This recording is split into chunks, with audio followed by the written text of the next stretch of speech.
turi mu ruganda aha mu kigo c'ishirahamwe ry'amashengero ya Pentecote mu Burundi sepebu, aho dusanzwe dukorera uruganda inyigisho zitandukanye.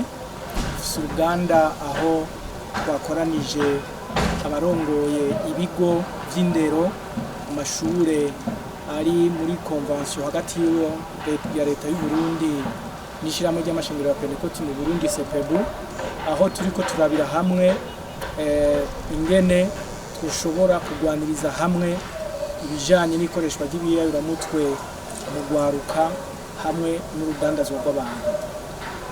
Muri urwo ruganda twashoboye kurabira hamwe ingene urwaruka rushobora gukingirwa na cane cane mu kwirinda ikoreshwa ry'ibiyayuramutwe n'urudandazwa rw'abantu.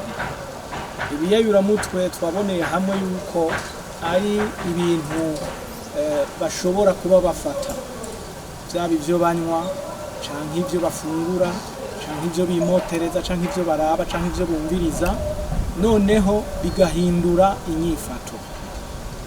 Bimaze guhindura inyifato ugasanga umuntu agize inyifato itabereye mu kibano, agize inyifato itabereye ku buzima bwiwe, bikazoca bituma adategura neza kazoza.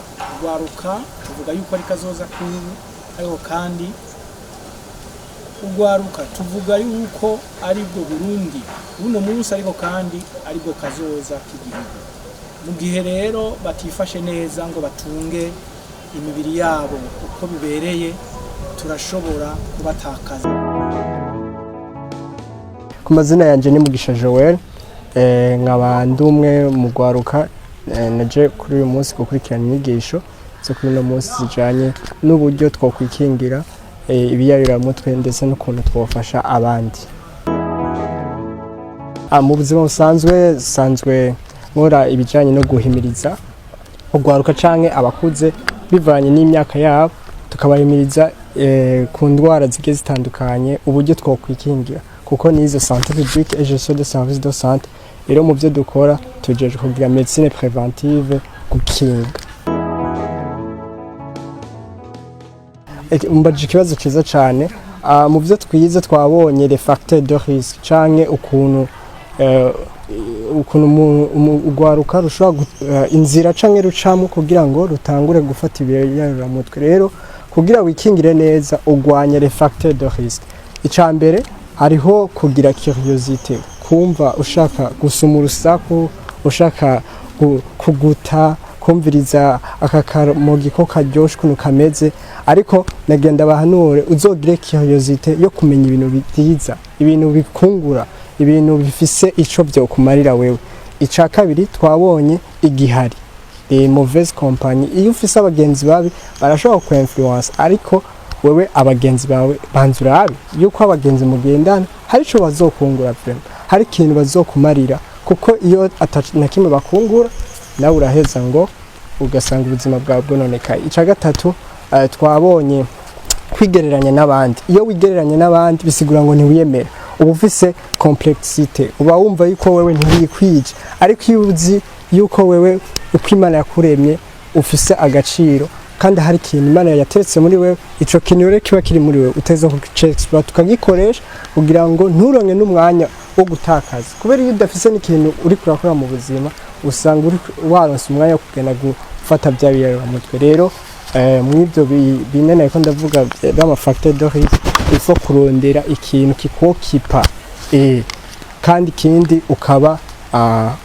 ukagira esprit d'équipe, ukaba muri société, ukaba mu mugwi w'abantu mugafashanya, kubera niyo bariko baragufasha canke mufashanya, ivyiyumviro byo kwiyumvira kugenda gufata urumogi ntabyo ugira. Uburyo bwo gufasha abamaze gushikirwa n'ico kibazo ni kumva yuko amahigwe agihari, ntibace bumva yuko umenga isi yaheze kuri bo, ariko bamenye yuko amahigwe aracahari. Wewe wabifashe urashobora kubisohokamo, uburyo bwa mbere twari twabonye nibwo kwegera abavyeyi ukabaza abavyeyi bawe ati ko nashikiwe n'iki kibazo no bigenza gute kuko abavyeyi bawe baragukunda barashobora guhanura. Ikindi cya kabiri raba aba psychologue famille yawe irashobora kugufasha irashobora kwitaho kubera hariho aba psychologue bahari kugira ngo bagufashe kandi ni nabo bajejwe ivyo bikorwa byo kubikora kandi babifisemo ubumenyi. Ikindi naco cyo gufasha ugwaruka dusanzwe twe mu byo dukora ducisha inyigisho ziri ku marezo sociaux Facebook, Instagram na TikTok na YouTube. Turizera ko inyigisho ducishako zijanye na medicine préventive zizofasha ugwaruka na cane tugeze mu isi yaho ugwaruka rukoresha imbuga ngurukana bumenyi. Rero turizera ko nibabona izo nyigisho ducishako bizobafasha kandi nawe menya yuko iyo wasomye izo nyigisho zikagira ico zikungura fasha ujya mugenzi wawe fasha ujya mu bana kuko nutamufasha uzoba kuramushira mu kaga. Jewe ku mazina nitwa Mukanguje Francine hanyuma nkaba sanzwe sengera aha kuri Eglise Pentecôte yo ku Ntahangwa handi nkaba ndi umuntu akunda ibyo kwigisha ko n'izindi bya santé nutrition nkaba nkunda kwigisha cyane ibijanye n'amagara y'abantu bijanye n'ibifungurwa. Muri Mrs. Edouard hariho ubutumire bwo kutwigisha inyigisho zijanye n'ukuntu tworinda ugwaruka rwacu ibijanye n'ibiberamutwe ukuntu bovyikingira kuko twasanze y'ugwaruka rubuze occupation baronke ibikorwa bakora baratakaza umwanya cyane mu bintu ugasanga byabatwaye mu biberamutwe bijanye n'ibibazo umuntu yagiye aragira navyo.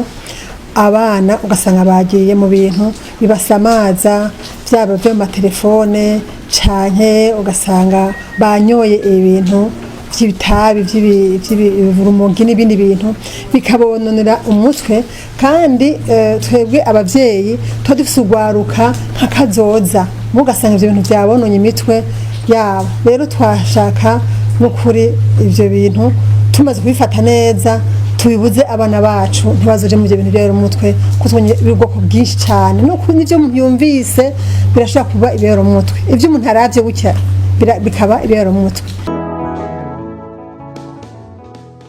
Ikintu twogira abavyeyi barakwiye kwegera abana babo rwose naho bishika bakaba bafise ibikorwa vyinshi bagataha bwije bava mu mirimo itandukanye barakwiye gufata umwanya mwiza wo kwegera abana bakabayagisha ukuntu boronda ivyo bakora ntibaje mu biberamutwe kuko ibiberamutwe bironona urwaruka rwose.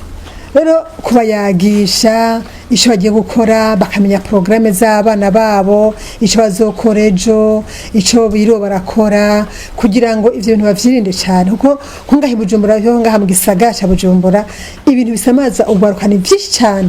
Rero kubegera kubaganiriza urukundo rwarabuze cyane mu bavyeyi nta mwanya baronka wo guha abana babo. Muri ico gihe tumva nohimiza abavyeyi dufata umwanya ukwiriye mu abavyeyi muzo dufata umwanya ukwiriye n'ukuri twegera abana bacu aba basore abana bakina bato twabwira ivy'ubuzima bakabimenya kugira ngo bavyirinde nibagera gukura baze basange barabivuyemo barevye gukora barabe abagenzi beza kugira ngo bige ibyijanye n'imigambi y'iterambere. Ariko bagize abagenzi babi bamwe ivyo bintu usanga abana bamaze kononekara. None mwe abavyeyi mwe muze duhimiza abana bacu gukora ibikorwa tubabaza imirimo bakore bayikore muri ico gihe abana bacu bazagira kazoza keza.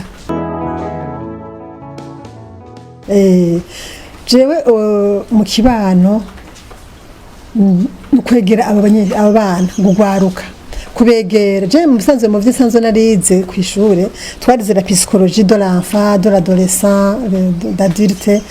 Muri ico gihe rero umuntu bivanye nibazo yagiye aragira kuko hagiye usanga muyabigiye mu bivanye n'ikibazo kanaka yagize jengiye kwegera abana haba biwanje mu kibano cyane ndavye les comportements zabo ngiye kuza ndabegera ndabayagishe ukuntu babivamo cyane mu kwihimbira imirimo bakaba ikintu bakora n'abavyeyi kandi turi kumwe mu kibano ngiye kwabwira dufashanye kuntu abana bacu twobegera cyane tukabahanura tukabigisha ukuntu bakwihimbira imirimo kugira ngo bagire kaza keza kuko abana benshi baja muri ivyo bintu baja mu kudeyambira bakabura ibintu bakora bakamubona ubwenge bukanatakara bakabona ntibabone ejo habo ariko ni byiza ko tubegera tukabaganiriza tukabahanura tukababwira ico bokora tukabafasha ko bokuhimbira imirimo bagakora. Ico nosaba nuko leta irakwiye kugwiza inyigisho cyane zo gwaruka n'abavyeyi ukuntu twogwanya ivyo biyaramutwe kandi ikindi kandi leta igashira à disposition ibikorwa byo gukora kugira ngo abantu baronke ubuzi bareke gushomera. Ikigira kabiri kuceke ishengero yakwiye gufashanya n'abavyeyi nyene mu kwigisha gwaruka kugira ngo gwaruka baronke inyigisho nyinshi impande zose bazanka mu gihugu bazanka mu ishengero bijanye no kwirinda ibintu basamaza kuko burya yaramutwe biza kuza bihereye mu gusamara hanyuma amashini hamwe nayo nyene yigenga nayo nyene bikagenda uko nyene bakagwiza ibihe vyiza by'amaformation abana mu vacances bakabaforma mu matin yose libre bakarondera inyigisho bakabibigisha bakandira ubumenyi bo kwishura ariko kandi no muhira batashe izo nyigisho bakazishikiramwo abana bakabona ko himirijwe impande zose inyigisho zikaboneka impande zose bakigishwa babugwaruka baba abavyeyi twese bikabona ko ari ibintu twaviriye hasi kandi birakunda yego murakoze cyane. Ndabaramukije mu izina rya Yesu. Amen. Amazina nitwa Niyonzima Nestor. Ndi umwe mu banyeshuri bagira ubuntu n'Imana baragira initiation à l'informatique. Hama ndashimira Imana jewe naje atabintu nzi ariko gushika ubu ndazi ibintu bitari bike ndafise ubumenyi nukuvuga ubu noshobora kuguruza na secretariya nkakora ivyo ndabishimira Imana naje ivyo ntoshobora kuba nobikora ariko ubu noshobora kubikora kandi ubu nanje byoshoboka yuko nshobora kwigisha n'abandi banyeshure batazi ibi bintu bya informatique urumva rero iyo ni intambwe nateye kandi bizofasha no mu buzima. Ikindi naco turashimiye abantu batwiyumviriye ko kuko twize kubusa nta mahera twatanze dukoresha amamashini azimbye ivyo byose turashimiye abantu batwiyumviriye ko Imana ibahezagire. Amen. Iyo mvuga ngo ndabyige ku mahera byari kunzimba cyane ariko ndashimira Imana ko nabyize ku buntu kandi bakabazoduha ni certificate duhejeje byose. Rero abantu batwumviriye ko Imana ibahezagire zibambere iherezo ryiza Yesu aduhanurire. Yesu nashimwe. Amen. Cyane mu izina rya Yesu. Amen. Mu mazina nitwa Akimana Chantal ndi umwe mu bagize formation ya initiation à l'informatique. Musanze jewe naje ataze nzi mu mashini ariko kugera uyu munsi ndamaze kwiga byinshi kandi ndamaze gutahura byinshi ku buryo uyu munsi umuntu ampaye imashini ntashobora kubigurira kandi ndabikora neza. Rero ubuye none noshobora kuguruza secretariya yiwanje ntashobora gukora nyigisha n'abandi. Rero dushimiye ishengero ryatwiyumviriye ko dushimiye n'abagize ishirahamwe batwiyumviriye ko bakatwigisha Imana ibahezagire cyane. Amen. Bashimire turangije tubakiye ku Yesu abahezagire. Amen. Jewe nitwa Ninde ya Hose abantu umuyobozi w'ishure shingiro ya Magarama ya gatatu aha ni mu ntara ya Gitega.